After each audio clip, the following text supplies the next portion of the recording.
con el que estábamos hablando del tema de gobernabilidad para conseguir un tema importantísimo que ha dicho Fernando y quiero resaltar es que si uno compara lo que pasa en el Perú con respecto a lo que pasa en otras partes del mundo, el Perú es un país potencialmente minero, pero no es que seamos todavía un país minero considerando la cantidad de recursos que tenemos y lo que se puede explotar.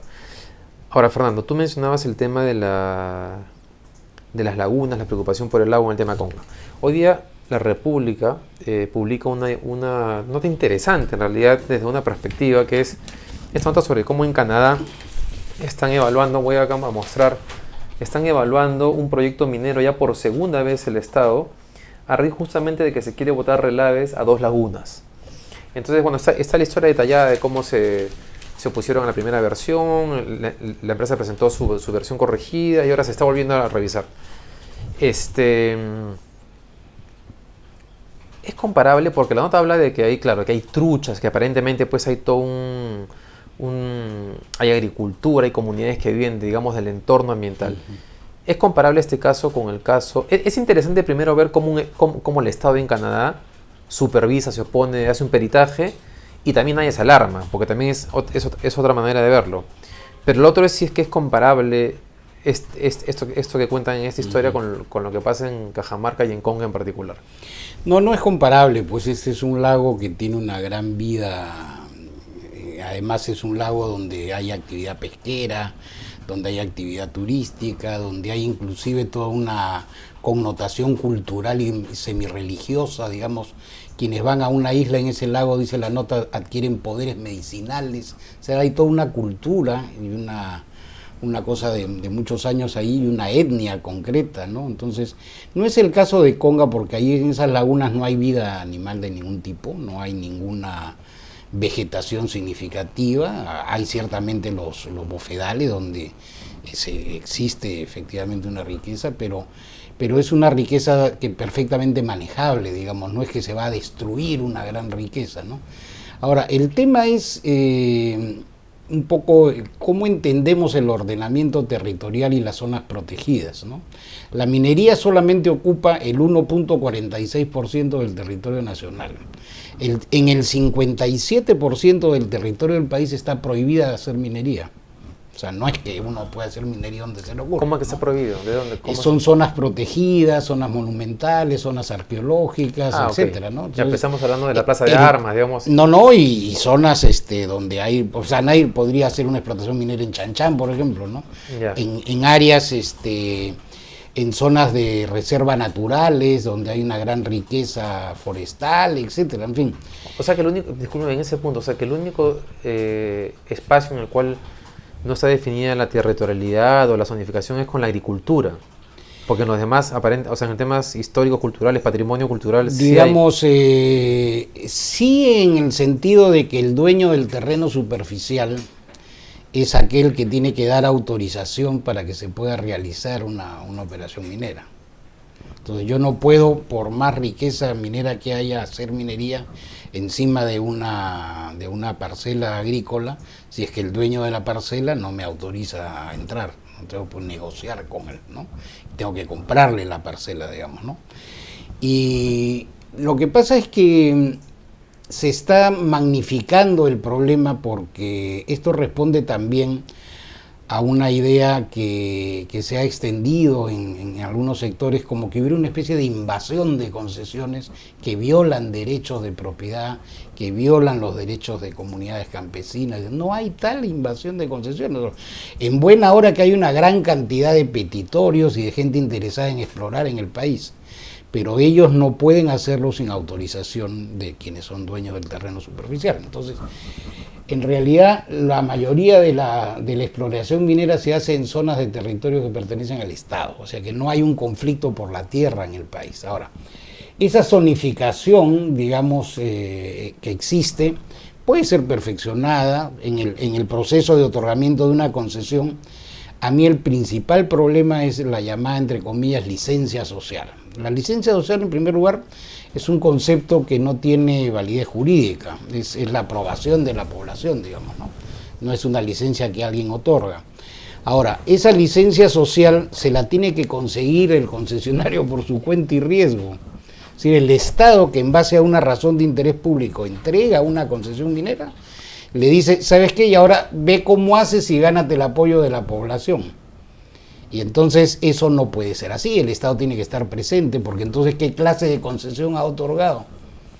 Entonces hay un problema de organización, de lo que yo le llamaría un sistema de información para la gestión socioambiental de los proyectos mineros, ¿no? Y esto debería montarse en el Ministerio de Energía y Minas, ser muy descentralizado. Ciertamente no se trata de tener una burocracia aquí en Lima, sino en las zonas mineras. Debe ser de carácter multisectorial, con presencia de agricultura, medio ambiente, la autoridad del agua, y también del Ministerio del Interior, para garantizar los problemas de orden interno, porque hay narcotráfico, minería informal, a veces en estas zonas que generan conflictos. Entonces, esto es lo que falta en estos momentos en el país, y es algo que en el Simposium del Oro quedó muy claro como preocupación de la mayor parte de gente sobre qué implica, digamos, conseguir esta llamada licencia social en el Perú. O sea, cada vez es más complejo, hay grupos que dicen no a la minería simplemente sin ningún argumento. Otro tema bien interesante es que tenemos una cantidad de organizaciones sociales de todo tipo en este país. Hay hasta un frente de estudiantes secundarios que se opone a un proyecto minero, por ejemplo, por ahí. Entonces la pregunta es, bueno, ¿y qué tipo de organizaciones sociales se pueden hacer en este país? ¿Se puede hacer cualquier tipo de organización social? Digamos, yo me junto con otro amigo y eso también se puede creamos el Frente de Defensa Ambiental de Miraflores. ¿Pero eso también se puede controlar desde el Estado? Digo, en realidad eso no, es un tema para debatir cómo se organiza la sociedad civil. O sea, ahí sí son tremendamente liberales, o sea, que cada uno se organice como quiera, 2, 3 hace una asociación y se presentan como interlocutores del Estado. Pero que ahí es un tema interesante, porque una de las cosas que está en la nota de la República es como cuando citan a las instituciones que están detrás de este debate está el Partido Liberal, el Partido Conservador, el Congreso, la comunidad que congrega, o la asociación de comunidades que congrega a 3.000 comunidades de un entorno, o sea, pero eso en el Perú no existe, entonces casi que es inevitable que pase. Y lo más grave es que no hay voceros políticos de la minería en el Congreso, que yo no podría identificar a un parlamentario especialista en minería, por ejemplo, ni en energía. O sea, es que acá los políticos lo que hacen, Fernando, tú dime cuál es tu lectura, lo que hacen es alinearse con lo que la gente quiere. Claro. Pero no tienen esta... No orientan, digamos. Claro, no son líderes o en el sentido de orientar. Ahora, una consulta. Si no hay un conflicto por la tierra en el Perú, como tú decías, pero a la vez hay tantos conflictos... El 90% de los conflictos que registra la Defensoría del Pueblo son preocupaciones de la población. Ya, ok, ahí es el tema. Y entonces, esto tiene que ver entonces con este sistema que digo de información para la gestión socioambiental de la cartera de proyectos. Es decir, si yo doy una concesión, ¿cómo opera la mecánica? Es más o menos así. Las grandes empresas no exploran las llamadas juniors, las empresas jóvenes, digamos, ¿no? Y entonces esas empresas junior llegan a una zona y a veces prometen el oro y el moro, y después venden la concesión y se van y le dejan el problema al que tiene que explotar. Entonces, pregunta, ¿alguien registra los compromisos de las empresas con las comunidades locales? No hay nadie. Debería haber una obligación del Estado que registre eso, ¿no? Y te lo pregunto porque Strata, por ejemplo, que citamos el tema ahí en el artículo en Poder, en Las Bambas, ha venido haciendo un trabajo 2 años previos al inicio de operación, o sea, pero estaba transfiriendo recursos que no estaban siendo ingresos de la empresa a la comunidad desde 2 años antes. Entonces la pregunta es, ¿toda empresa que se dedica a explorar debe tener estos programas, podría el Estado obligar a tener programas sociales, comunitarios desde la exploración, o eso es mucho pedir? No, depende pues del tipo de actividades que se van a desarrollar, pero debe haber en la etapa de exploración una información sistemática para ir construyendo el consenso para la explotación. O sea, por lo menos debe haber un mínimo de información a la población. Yo lo que pienso es que las empresas a veces no le dan la importancia debida a la información que tienen que entregar, o le dan información en difícil a la gente que no entiende. Entonces los ingenieros tienen un problema de comunicación notable, creen que todos son ingenieros, ¿no? Bueno, hay que explicar pues de manera simple las cosas, ¿no? Segundo, el problema de la determinación de quiénes son los interlocutores. Por eso digo, el tema de organizaciones sociales da para un debate en el país. O sea, se puede hacer todo tipo de organización es un interlocutor válido, por ejemplo, ¿no? A quiénes representan, cuántos miembros tienen, etcétera, ¿no? Deben ser registradas, no deben ser registradas, es todo un temazo, ¿no? Y el otro es cómo delimitar el área de influencia del proyecto, porque llega una empresa a una zona y trata de establecer lo que algunos le llaman una especie de cerco social, o sea, cerco de beneficiarios de la mina, ¿no? Entonces son los privilegiados los que están alrededor y se olvidan del resto. Y hay otros que están fuera y dicen, pero a mí también me convendría Eso tener fue, algún bueno, tipo, ¿no? ese fue el caso de Santa Ana, de Coma Claro. también. Y en alguna medida con lo que ha dicho el presidente, ampliarla, ¿no? Pero el gran tema es cómo la minería abre potencialidades de desarrollo productivo local y regional en Ese la es el zona. tema, O sea, que no ha pasado. sí ha pasado, pero ha pasado de inorgánicamente, digamos, ¿no? Claro. No hay un sistema estructurado, pero las compras locales de la minería en Cajamarca son muy significativas, o sea, son entre el 93, que creo que empezó Yanacocha, y el 2010, las cifras que da un estudio de la Universidad Católica sobre Cajamarca hablan de más de 940 millones de dólares. Pero eso incluye esas compras empresas locales. Pero eso, o sea, eso no incluye a las empresas tercerizadas que contratas la maquinaria para que vayan a remover. No, estas son compras locales o servicios contratados localmente, digamos, de toda naturaleza, ¿no? Habría que ver, pues, claro, el detalle. los Porque detalles, eso, pero porque eso es un montón de plata, con eso. Pero acá el tema no es solamente lo que compra la minería, es lo que venden las empresas a los trabajadores mineros. Los trabajadores mineros tienen más ingresos. Al llegar a una zona, se incrementa la demanda de la zona y se convierten en sujetos del mercado muy importantes. Entonces, Cajamarca tenía un gran desarrollo comercial por esa demanda de trabajadores mineros. Claro, pero las diferencias también se ahondan, ¿no? La diferencia se ahondan y más grave, el costo de vida sube. Sube, claro. Entonces es un tema. Es un tema grande. La riqueza no solamente trae virtudes, trae problemas también. Claro. ¿No? Entonces los que no están vinculados a la minería dicen, bueno, yo que gano con esto, que son la mayoría, porque la mina no es una explotación minera, no es una beneficencia para generar empleo. Uno utiliza a las personas que necesita en cualquier tipo de actividad productiva, ¿no? Pero entonces, y ahí te cuento la experiencia de Pueblo Viejo, cuyo contrato me tocó dirigir y cuya empresa dirigí en República Dominicana. Esta es una explotación de una inversión de 3.800 millones de dólares, el sexto proyecto de oro más grande del mundo. Estamos hablando de 24 millones de onzas de oro, más cobre y probablemente zinc. Nosotros hicimos, en primer lugar, un convenio con el Ministerio de Economía y Planificación para hacer un caso de estudio. O sea, acá tenemos una riqueza minera, correcto. ¿Cómo generamos desarrollo local y regional en la zona?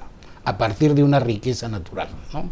De una ventaja natural. Perfecto. Entonces, se trabajó de abajo hacia arriba y se construyeron los planes de desarrollo con participación de la población de las 3 áreas más importantes de los distritos que estaban en la zona, ¿no? Y entonces la población decidió qué proyectos eran los significativos, en qué momento, en qué secuencia se debían hacer, etc. Entonces la empresa orienta su programa de responsabilidad social en función de lo que la gente quiere, pero la empresa no se puede meter en cosas que le corresponden al Estado, y por eso era la entrada del Ministerio de Economía y Planificación, que allá maneja el presupuesto de la República. Entonces la inversión pública converge con la inversión privada en lo social, y es lo que le llamamos una interacción entre la responsabilidad social de la empresa y la responsabilidad social del Estado, que a veces se olvida, ¿no? El Estado ausente no ejerce su responsabilidad social en esas zonas. Entonces, a partir de esto, se generaba todo un plan de desarrollo que tenía como instrumento una incubadora de empresas. Es decir, a partir de la demanda potencial de trabajadores que habían en la zona, o que hay en la zona, en el momento de la construcción eran 7.000, se generaron una serie de actividades, ¿no?, que fueron muy, muy significativas.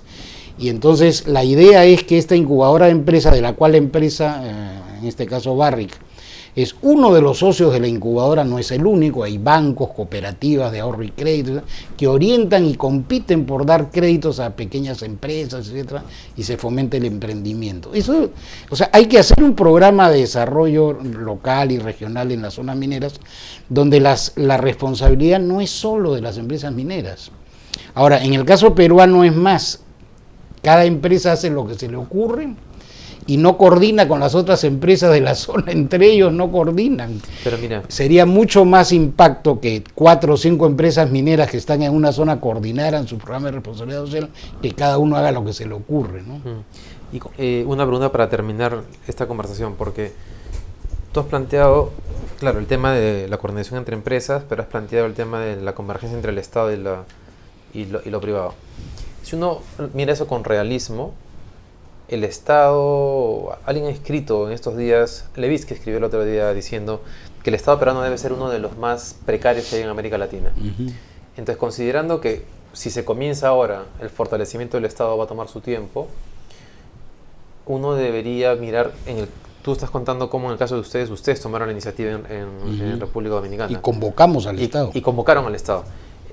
Strat en las Bambas ha tomado la iniciativa y de alguna manera ha buscado tener coordinaciones. Entonces, uno debería, dentro de todas las críticas que el Estado merece en el Perú, que son totalmente válidas, como en los siguientes 4 o 5 años, esto tiene que apuntar a que las empresas en el Perú tengan una iniciativa bien fuerte en el tema de promover políticas responsables sociales articuladas entre empresas privadas y el Estado, y a la vez empujar al Estado para que asuma su rol cada vez con mayor fuerza. Claro. Y además, yo creo que lo importante en todo esto es que exista una visión de largo plazo cuando se termine la explotación minera, digamos, ¿no? Que tiene que ver con el cuidado ambiental también, y todo el proceso de cierre de mina, etc. Los mineros dicen una cosa bien interesante, dicen, la mina se cierra todos los días. Y uno puede, ¿cómo que se cierra todos los días y todos los días opera? Sí, hay zonas de las minas que se van cerrando para las operaciones mineras y empiezan procesos de reforestación, etc. Si no, imagínense en 30 años lo que habría que hacer para cerrar una mina, ¿no? Todos los días se van cerrando las operaciones. Entonces, un tema bien importante para educar a la población es cuáles son los servicios ambientales que generan las operaciones mineras. O sea, no es que una empresa minera viene y hace un daño al medio ambiente y después lo corrige, no. Genera un servicio ambiental para prevenir el impacto. Ahora, siempre va a haber un impacto, sobre todo si se trata de un tajo abierto. Cuando yo ese es un tema importante. Piso una cucaracha por la calle, estoy generando un problema. Pero ese tema que parece tan evidente es bien importante, porque hay gente que asume que la única manera de que la minería sea viable es que no genere ningún impacto. Claro, y eso es imposible. O sea, impacto va a generar. El tema es cómo... No, y el impacto es básicamente físico en el sentido de alterar el paisaje. Pero el cierre de mina implica dejar el paisaje tal como estaba. Y eso es bien importante. O sea, no es que se va a dejar un inmenso hoyo en una zona ahí, no. Todo eso tiene imaginemos dentro de 30 o 40 años el tipo de tecnologías que van a haber de conservación de la naturaleza, etcétera, ¿no? Entonces todo eso está previsto en los estudios de impacto ambiental. Ahora, el gran tema es que los estudios de impacto ambiental son un gran secreto de Estado que nadie conoce. La población, nadie sabe en qué radican estos estudios de impacto ambiental, nadie los explica, ¿no? Entonces, creo que es muy importante en ese sentido. Yo diría varias cosas que son urgentes. Ojalá el acuerdo nacional, y hago un llamado a Javier Higuíñez acá, plantee una discusión nacional sobre la minería y el papel de la minería. Bien, ¿no? Importante. Segundo, que los partidos políticos definan políticas públicas en relación a la minería. Ninguno tiene ninguna propuesta minera más allá de cobrar impuestos, ¿no? Pero fundamentalmente un segundo tema después de esa gran discusión, que debe identificar cuáles son las razones de interés público que justifican el desarrollo de la minería en el Perú. Yo diría rápidamente, una razón es que hay una economía mundial emergente que demanda productos mineros y nos permite capturar una renta importante para el país.